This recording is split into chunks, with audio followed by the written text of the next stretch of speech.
One thing that I do not understand is why has Phil Jackson not contacted, he probably did, but why, at least an interview, why he's not giving Mark Jackson, why is he not giving Jeff Van Gundy an interview or a phone call? You know, you really have to think about what is he doing, okay? Now, he's Phil Jackson, okay? He has 10 rings. I can't say anything about the guy, okay? We deserve his patience. We all should be patient for him. But at the end of the day, we're talking about the only coaches that he's going after are either former players or have been assistant coaches to Phil Jackson, or he's been associated with him on his days with the Lakers. And the coaches don't really move you, and there are some talented coaches out there, but Phil Jackson just doesn't seem like he wants to go after them. I still do not understand that. Why? Because I understand the triangle offense. I understand you want to implement that, but really, is the triangle offense really that important? Is it really that important? I mean, let's make the case. Besides, Phil Jackson had Michael Jordan and Kobe Bryant to make the triangle offense work even more. And he had Shaquille O'Neal and Scottie Pippen as the sidekicks, or you could say that Shaquille O'Neal was the guy and Kobe Bryant was the sidekick, but that's another discussion for another day. You know what I mean? Sometimes it's great players, okay? Jeff Van Gundy and Mark Jackson, in my opinion, are two coaches that are available for hire that, yeah, maybe they don't have to implement the triangle system, maybe they can learn it, but they can do a pretty good job moving the ball around. Jeff Van Gundy knows teamwork. The reason why the Knicks did not work last year so much and why they were so terrible was the fact that Mike Woodson implemented that isolation system.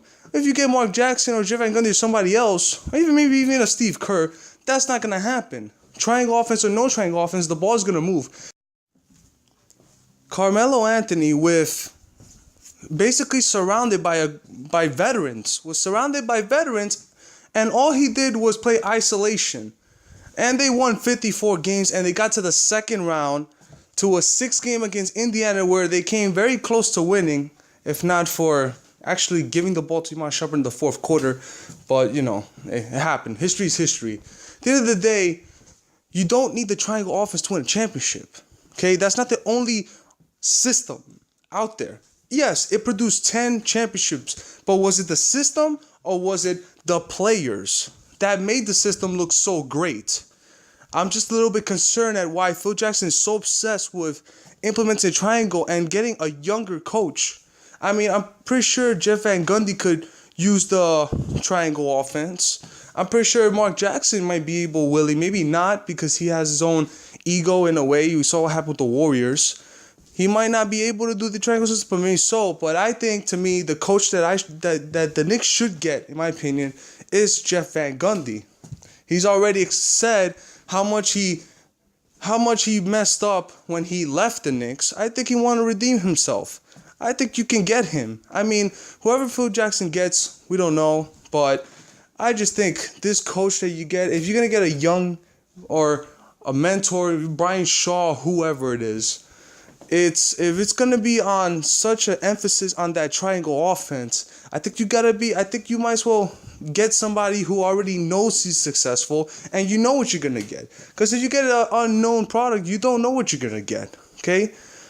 You really don't know. Steve Kerr could make a good coaching decision, maybe a good decision to get him. But listen, Mark Jackson won a bunch of games, took the Clippers to deep into this game 7.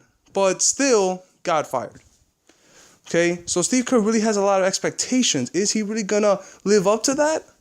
I mean, I don't know. But you want to get a sure thing. And Jeff Van Gundy, Mark Jackson, or even maybe a Brian Shaw. Maybe it's a sure thing, in my opinion. Brian Shaw, I mean, we don't know.